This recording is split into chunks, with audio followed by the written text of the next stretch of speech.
graduate school and says, "What's your weak point?" I always put like chocolate. I study too hard, something like that. I actually think that the best arguments creationists have today for inferring design in nature are probably those of William Dembski, maybe, with the irreducible complexity of complex structures like the flagellum and so on. We have terrific answers for these. This little debate has been going on for about 6 years now. But I think those are the best arguments for inferring design, which has nothing to do with inferring God. In fact, they purposely say that that's not what they're trying to infer, although it's pretty obvious they are. But still, in terms of what's the best arguments for God herself, I guess it would just be that it does look like the universe is designed. And in fact, let's just say it. It is designed. It's a kind of a jury-rigged, bottom-up designer, but that is a kind of design. So when people intuitively say, you know, it just looks designed, why don't we just say, well, yeah, that's right, because it is. In a way, not a top-down intelligent designer, a bottom-up tinkerer designer, designed nonetheless, so the inference, in a way, is correct. I think it's interesting. Evolutionists argue against design using arguments they designed. Think about that one. This is the book he's referring to, Michael Behe's book, Darwin's Black Box, excellent book, showing how complex living systems cannot evolve piece by piece. There are too many interconnecting parts. They depend on each other. He uses the illustration of a mousetrap with 5 basic parts. You have to have at least those 5 parts. You remove any more, it ceases to function. Your car has thousands of parts. Some it can live without, or run without. Some it simply cannot run without. The hair on the bacteria, for instance, has a little tiny motor that attaches to the bacteria that allows that thing to swim around. That motor is so tiny, 8 million of them would fit on the cross-section of a human hair. The motor turns 100,000 RPM forwards or backwards. Now, if you want to believe that happened by chance, you're welcome to believe that, but that's an incredibly complex little motor and really micro-miniaturized. Anybody who's done any work with computers knows the smaller you try to make it, the more problems you start to have, and that's why the cost goes up for a laptop instead of a desktop. So, no, I think there's evidence of design every place, even down to the micro level. Okay.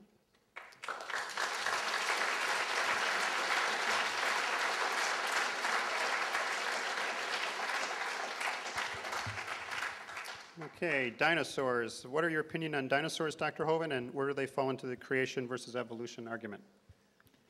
That happens to be my favorite topic. I have Dinosaur Adventureland. My website is Dr. Dino. My phone number is 479-DINO. I have dinosaurs on my tie. I'm sick and tired of the evolutionists using dinosaurs to teach kids that they lived millions of years ago. The fact of the matter is that they were called dragons all through history. The word dinosaur was just made up in 1841. These creatures have always lived with man. There are thousands and thousands of legends and cave drawings and artwork, and video number 3 on the table back there covers all that. Dinosaurs have lived with man all through history. They simply called them dragons. The Bible says before the flood came, the people lived to be 900 years old. Well, reptiles never stop growing. Even today, they don't stop growing. Most species don't. So in the pre-flood conditions, the reptiles would grow to be gigantic. They were dinosaurs living with Adam and Eve. Then Noah took them on the ark. Probably babies. Just be sure to get a pink one and a blue one. And after the flood, people killed them, and all through history there are stories of people killing dragons. And there could be a few still alive today. There have been thousands of sightings like Loch Ness Monster, Lake Champlain Monster. A dead one washed up on the beach in California, 1925, a dead plesiosaur. Fishermen watched it get killed. There are pictures on my website, and I have them here, but I don't have time to get them up because I have 7,000 slides. So if you'd start asking the questions in the same order that I have the answer, it'd be a lot faster. Will do. We need to have live internet and just Google ready to go. Okay, there's my answer.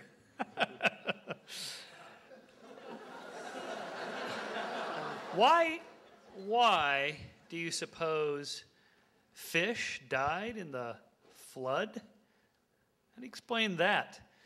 All these ocean-swimming dinosaurs died in the flood? Just all of a sudden couldn't swim? Are we supposed to believe this?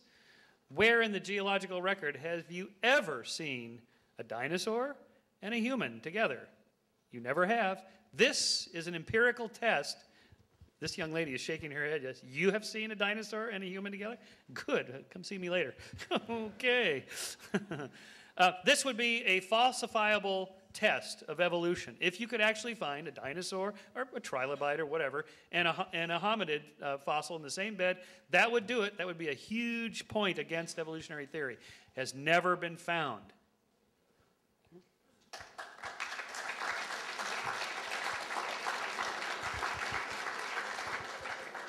Okay, Dr. Shermer, regarding bird evolution, is there any living or fossil evidence that a leg became a wing and a scale became a feather? Yeah, good question. There's actually a fair amount of good evidence now for the evolution of birds from dinosaurs and the transition from scales to feathers and the transition from walking limbs to flying limbs. It operates in principle with the slide I put up with each part has a particular function that served some other purpose that in the end got co-opted for a different purpose. And the wing is a classic example, almost surely was once a thermodynamic regulator, a heat regulator, which then gets co-opted to use for something else later. Therefore, a half a wing has some purpose. In terms of the fossil record, it's pretty good now. We actually have quite a few transitional fossils from dinosaurs to birds. And there's a number of paleontologists that think today the dinosaurs are still living, not as dragons in the Bible. By the way, where are the unicorns that are referred to in the Bible? Where are those, either in the fossil record or today? I'd like to see one of those. Another one of those interesting tests that continues to get failed. So in terms of the paleontological record, it's pretty good. We have to remember that most beasties that die get eaten. They don't fossilize, hardly any fossilize. So it's an amazing fact that we have so many fossils that we do. It's an embarrassment of riches. Okay, I disagree strongly. Every one of the so-called evidences for dinosaurs turning to birds have been proven wrong. Archaeoraptor was listed as proof for evolution, the missing link. National Geographic, breaking news, we found the missing link. A couple of months later, oops, we got fooled.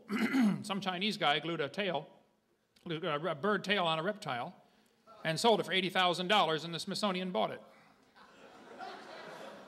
There's a Chinese smuggler that brought it in, a great embarrassment to modern paleontology from USA Today. We can go all day about that. The tail was added by an entrepreneurial Chinese farmer.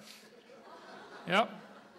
Which one you want to talk about? Archaeoraptor, the little dino fuzz, they call it. We got plenty of stuff on that. Video number 4, folks. You need that one. This dino fuzz is not dino fuzz at all. It's just simply a chemical reaction that takes place as things fossilize, and it's been proven over and over. There's considerable body of evidence that these fossil traces known as dino fuzz have nothing to do with feathers, Alan Fiducia writes, and he believes in evolution. So you're mistaken about that. Thank you.